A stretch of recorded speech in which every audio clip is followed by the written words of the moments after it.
Let's bring in Karl Rove, former White House Deputy Chief of Staff and a Fox News contributor. Karl, I know that you were sitting down already so that you could hear the president's speech in its entirety. This was his words after a dismal jobs report. He spent a big chunk of that speech pitching his infrastructure bill. And if that is so important to get Americans back to work, building roads and bridges, why doesn't he allow Congress to take a straight up or down vote on the standalone bill? Good question, Sandra, and I suspect the reason that he's not allowing that to happen is that he understands that they actually passed the infrastructure bill, which includes a reauthorization of the Highway Trust Fund that we've been doing for 70 years. Every 5 years for 70 years we've been renewing it. He understands if they pass that bill, the likelihood of him getting this gigantic expansion of the welfare state that he calls Build Back Better is unlikely to happen. But I was taken aback by it. I'm glad I was sitting down, because if I weren't sitting down, I think I would have fainted when he said, oh, this is a sign of progress. In July, 1,091,000 new jobs were created. In August, 366,000 jobs were created. September, 194,000.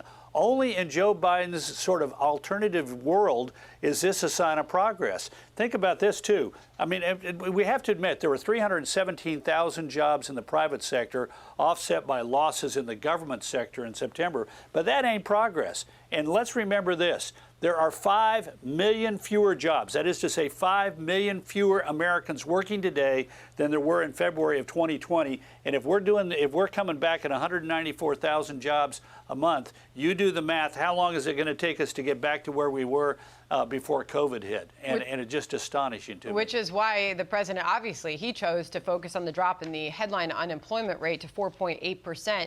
We all know that doesn't take into consideration a lot of the employment situation in this country. While it is a barometer overall, and it did go down, Karl, the job participation rate in this country is unchanged. 6 months we'll put up on the screen for you, showing from April, it was sitting at 61.7% to last month, 61.6% in September. I mean, you're talking about 0.1% change, Karl. It has not budged. Yeah. Well, as I say, that means that you translate that if we had the same workforce participation rate that we had in February of 2020, we would have 5 million more people working. That'd be 5 million people more working who would be able to help their families, build their communities, make their lives better, and we don't have them. And for the president to come out and say, we're making progress, is a sign of how out of touch he is. Remember, this is a guy who not too long ago said, my $5 trillion Build Back Better plan is going to cost zero. Well, $5 trillion turns into zero simply because he says so. Similarly, progress in the jobs market doesn't happen simply because he says so. And I got to tell you, Sandra, it's being reflected in the polls. We're seeing this. Put them up on the screen. No, okay, fine. Yeah. Whiteboard, we'll take it. Here's Quinnipiac. This is a brand new poll. 80% of Democrats approve of his job approval, but only 32% of independents and 4% of Republicans. So he's upside down.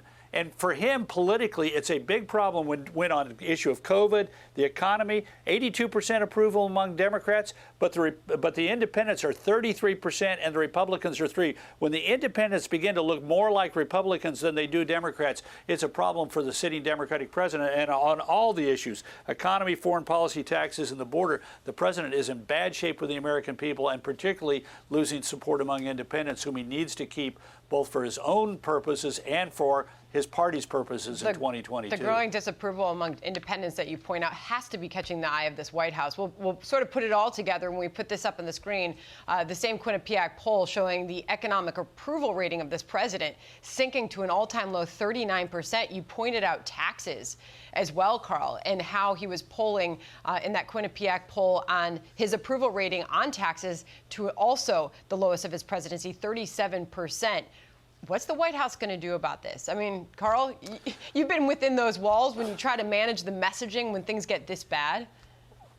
Well, they're managing it by engaging in self-denial. If only we can get out the details about all this good spending that we're going to do.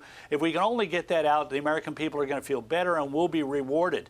That's what he did today in this speech. Here's all the info. We're going to have free child care and free community college and blah, blah, blah, blah, blah. Bread and circuses for everybody, and you'll reward us. The reality is, the economy number is that people know the economy is softening, and they don't think more government spending is going to do anything for it, and they're concerned about taxes. And what are we about ready to enter into? A 2 or 3 month long discussion about how much they want in additional taxes that the American people understand is going to have to come out of somebody's pocket, and it's ultimately going to be theirs. So the White House is putting itself in a path that I don't think is going to be is going to turn this around. It's going to get worse before it gets better, and it may not get better very soon. Because we haven't even really started to touch on inflation, the supply chain troubles that are happening, those ships sitting off the coast of California. Karl, great to have you. Hope to have you back very soon.